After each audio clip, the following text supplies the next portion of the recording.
Bonjour, nous avons la joie aujourd'hui de recevoir Paul Clavier, directeur du département de philosophie de l'Université de Lorraine à Nancy, pour traiter d'un problème extrêmement difficile, le problème du mal.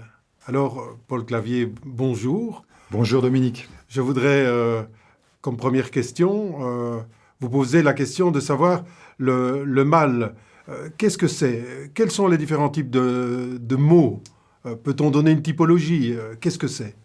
Donner une typologie abstraite pourra donner l'impression qu'on est en train d'épingler comme des insectes là, sur une table, ce qui correspond en fait à des souffrances ou à des désordres graves. Et du coup, je ne veux pas trop me risquer dans cet exercice. Je dirais simplement que on rencontre le mal sous des formes très très concrètes, mais la première, qui n'est pas forcément la plus douloureuse, c'est le dysfonctionnement, le fait que ça se passe mal, ou cette clé ouvre mal, ou ce n'est pas la bonne clé, c'est la mauvaise clé. Et là, ce qu'on appelle le mal, c'est simplement un problème de compétence ou d'adaptation entre un moyen et une fin. Là où les choses deviennent plus graves, si je veux dire, c'est lorsqu'on parle de mal moral. Donc on imagine une intention de faire le mal, de provoquer une souffrance. Voilà. Et puis, cette malice, ce caractère malfaisant, il est en fait souvent associé à l'expérience du mal que l'on subit, la douleur qui peut être physique et la détresse psychologique, qui sont souvent associées l'une à l'autre. Quand vous avez une douleur importante, ça crée une détresse, vous vous sentez abandonné.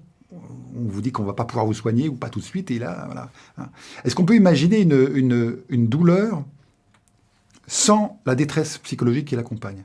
Et inversement, est-ce qu'on peut éprouver une douleur, une détresse psychologique sans considérer que quelqu'un nous veut du mal?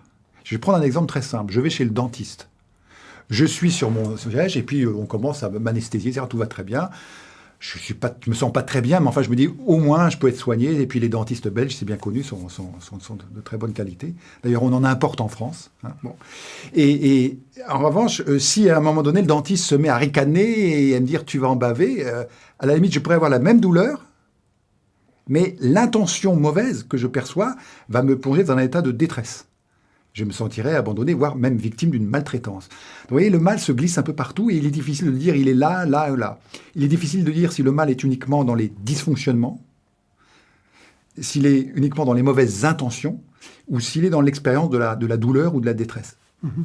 Mais est-ce qu'il y a vraiment une façon de parler de ce problème-là qui pourrait, sans sombrer dans les abstractions, les spéculations, qui, d'une certaine manière, ne consolent pas, pourrait rejoindre la vérité des situations des personnes qui souffrent? On a souvent dit que, finalement, des paroles théoriques, finalement, non seulement ne consolent pas, mais peut-être ajoutent un mal à un autre mal, c'est-à-dire une mauvaise réflexion sur une situation qui demanderait justement beaucoup plus d'attention, de tact et de finesse.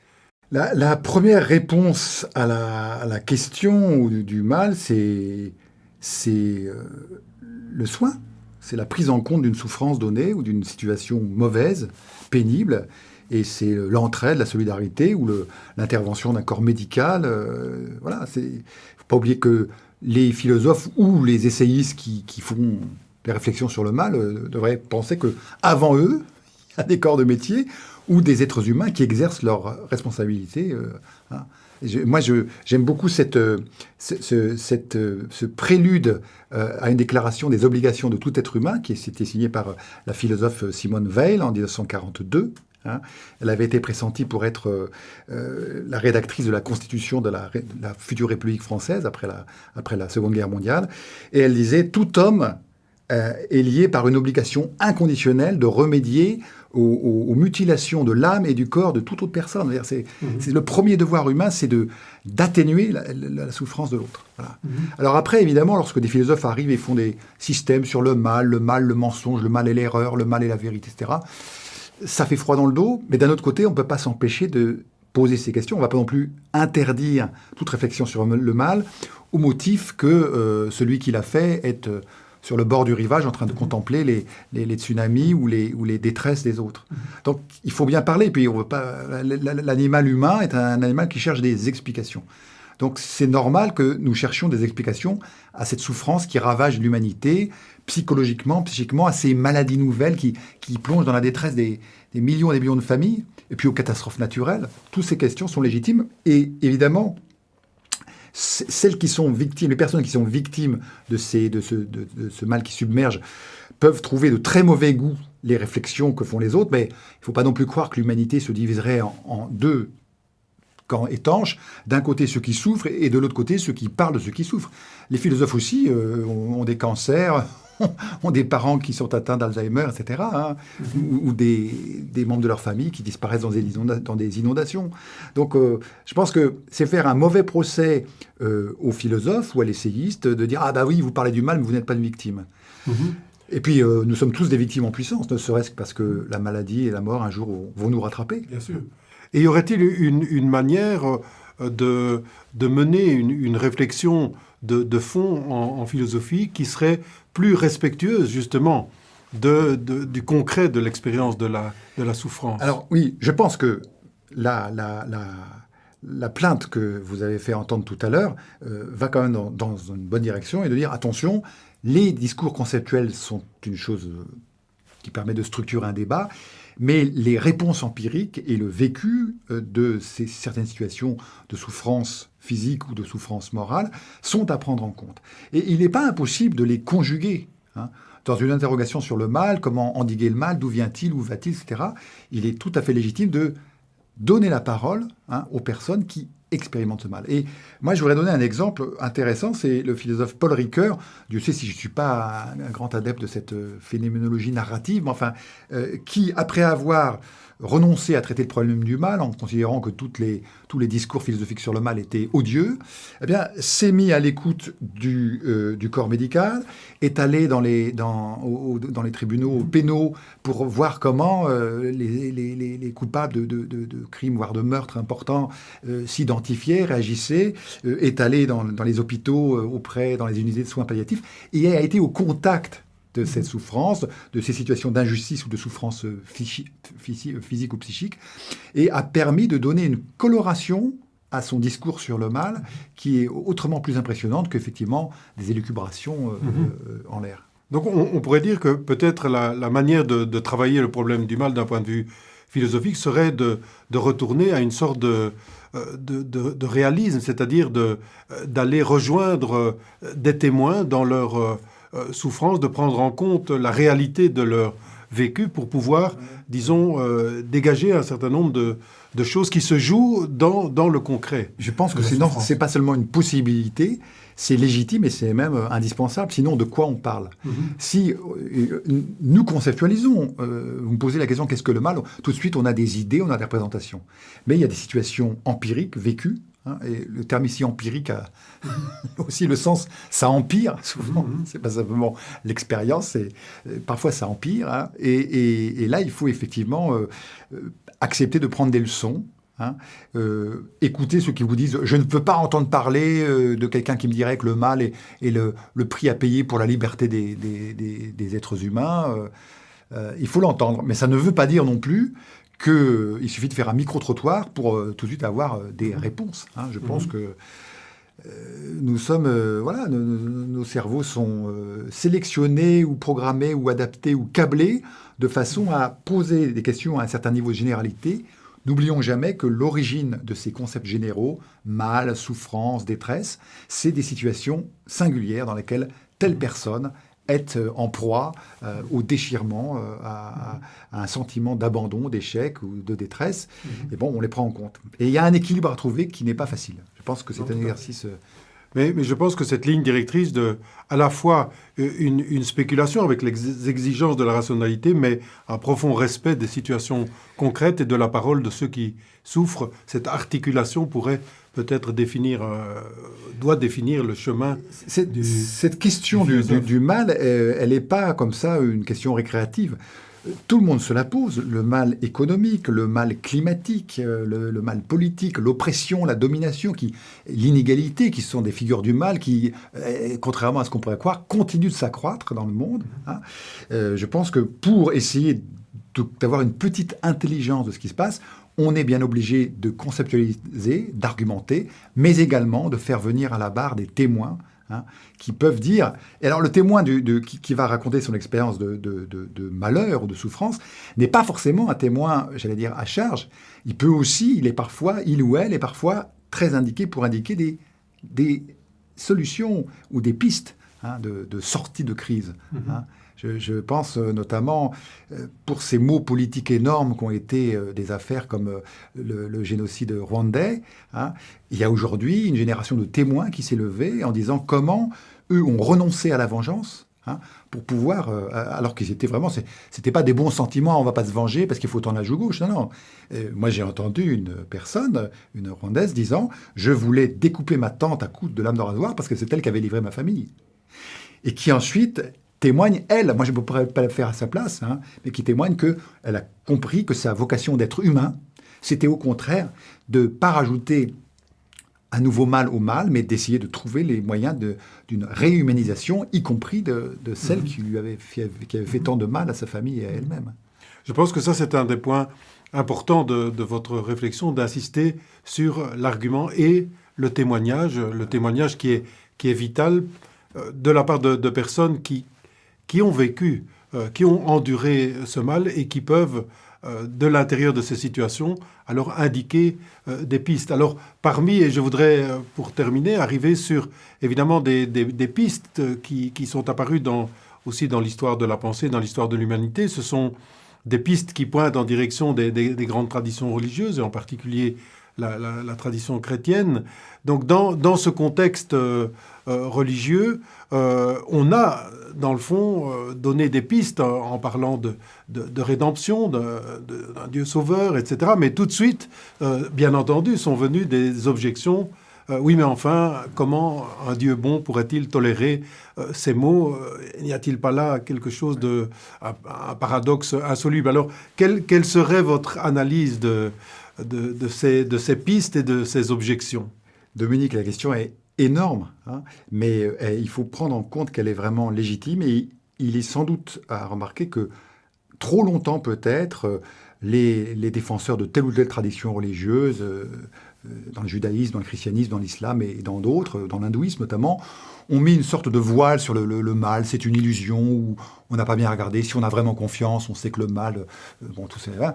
Et là, je tiens à rassurer les auditeurs éventuellement qui seraient agnostiques ou athées. Croyez que nous, chrétiens, nous prenons très au sérieux cette question du mal, à tel point que d'ailleurs, au XIIIe siècle, c'est l'une des deux objections que Thomas d'Aquin se donne. Il dit, mais écoutez, si Dieu existe, il est la source de tout bien, il est un bien infini, et donc il ne devrait pas y avoir place pour le mal. Or, il y a du mal, donc il semble que la simple existence d'un mal suffisamment destructeur ébranle l'affirmation de l'existence de Dieu. Donc il faut prendre ça très au sérieux, et j'ai envie de dire, justement, ce n'est peut-être pas une réponse conceptuelle qui est attendue du croyant, c'est peut-être une réponse testimoniale, une réponse de témoin. À un moment donné, je prends ma part à ma petite mesure, hein, de souffrance, et j'essaie de montrer que, avec ça, il peut quand même en sortir quelque chose de bien. Non pas au sens d'une instrumentalisation, un mal pour un bien, ça c'est terrible, c'est comme on dit, un peu de torture, oui, mais on va sauver des gens avec ça. Non, je suis désolé, ça me paraît inacceptable. Mais en revanche, ce que je consens de porter en moi-même, hein, de la souffrance des autres, hein, ce que je consens de partager, va ouvrir une voie.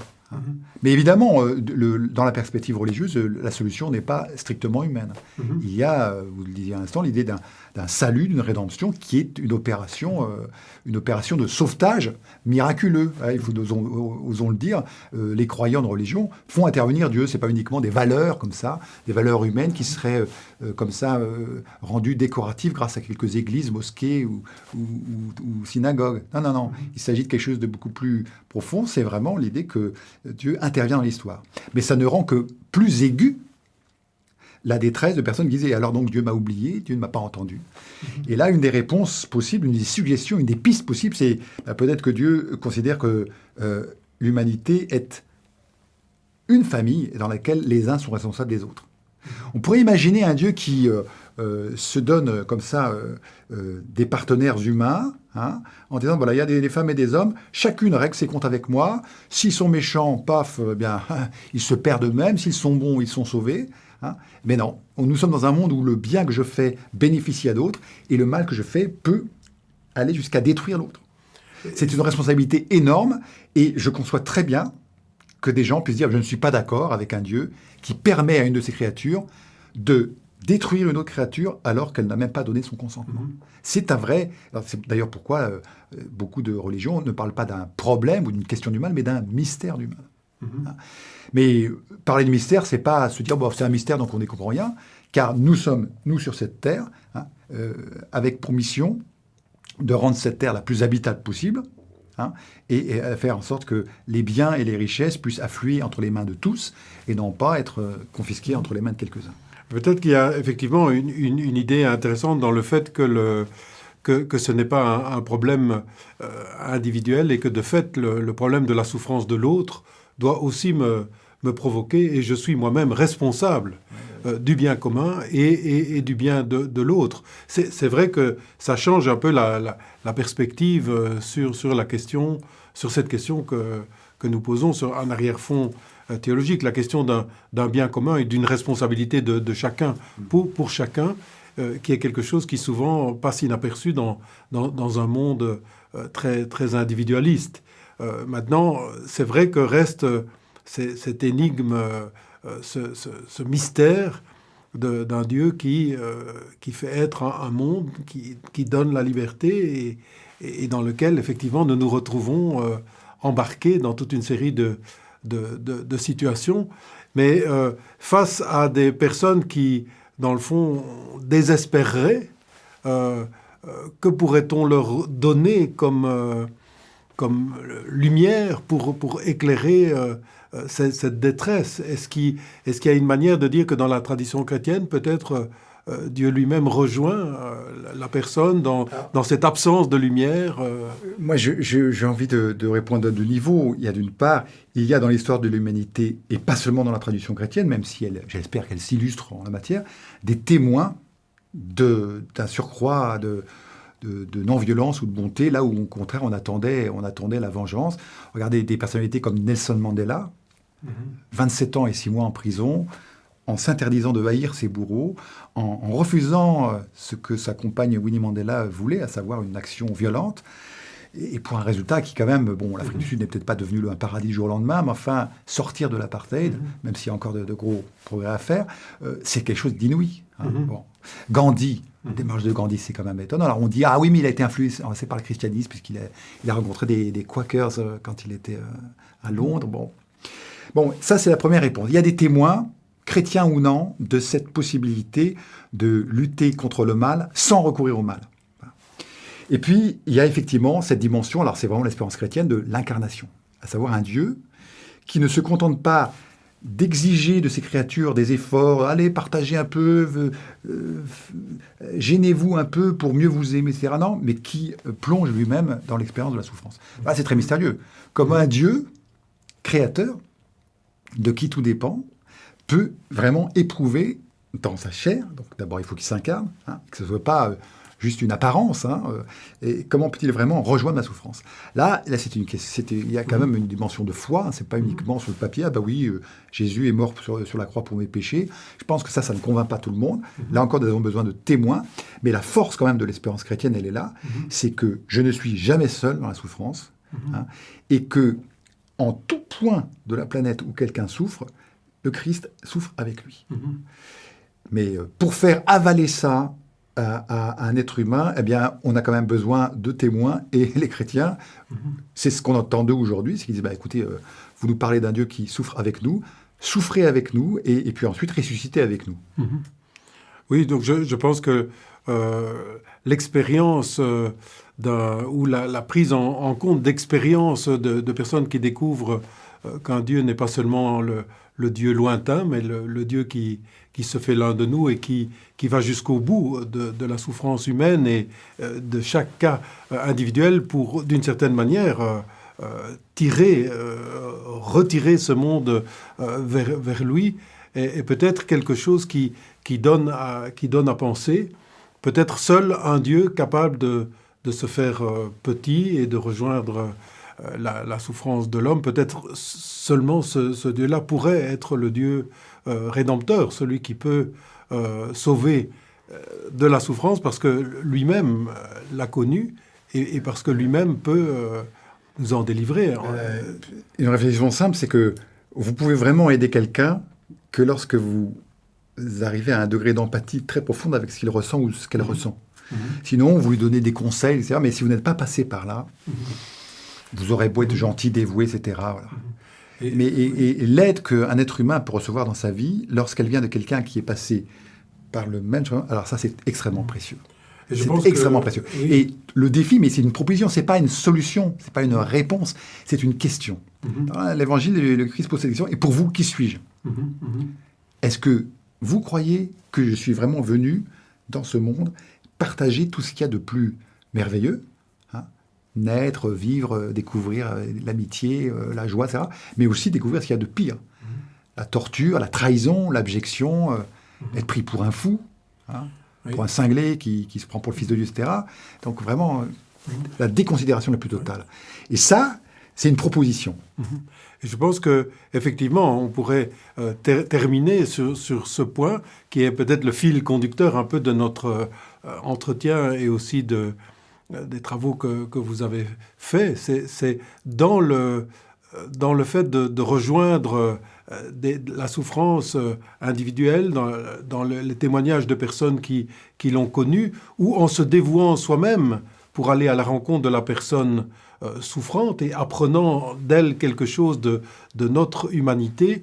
C'est à cette condition seule et dans le respect de la gravité des situations, dans le respect de la personne souffrante et dans le respect de sa profonde dignité que peut-être il y a là le terrain pour construire quelque chose qui peut nous ouvrir au sens de cette expérience. Sinon elle est soit absurde, soit pure spéculation, irrespectueuse de la souffrance des autres. Donc la proposition que vous faites de rejoindre, dans le fond, les témoins et peut-être de se mettre soi-même au service de ceux qui souffrent et de les rejoindre dans le concret de leur expérience de souffrance, peut-être est-ce là la seule manière d'échapper à une sorte de discours naïf, artificiel, extrinsèque sur cette souffrance qui reste une énigme extrêmement difficile. Oui, parce qu'elle prend des proportions au-delà de tout ce qui pourrait être simplement un signal prophylactique ou un avertissement. On pourrait considérer, ce que faisaient les encyclopédistes au XVIIIe siècle, que Mère Nature est bonne, mais de temps en temps, elle nous titille un peu pour qu'on fasse des efforts, pour qu'on cherche des vaccins, pour qu'on se démène un peu. Là, il semble que les limites de la souffrance ont été explosées et qu'elle devient vraiment inutile. Et là, il ne s'agit plus de donner des leçons et d'expliquer aux gens que c'est pour votre bien. Non, si c'est pour votre bien, allez-vous, rejoignez-nous aussi. Voilà. C'est ça. Et donc, finalement, peut-être que ce que nous pourrions retenir, c'est à la fois creuser, peut-être intellectuellement, le sens de certaines expériences, pousser l'argument peut-être le plus loin possible, mais sans jamais perdre le lien avec ce réalisme, avec ce terrain, celui des témoins et des personnes qui souffrent. Eh bien, merci beaucoup, Paul Clavier, pour ce moment de réflexion et aussi de témoignage. Et je vous invite alors à lire et à approfondir notre dialogue en lisant les ouvrages de Paul Clavier et en particulier ceux qui touchent à cette question de la souffrance. Je vous remercie. Merci.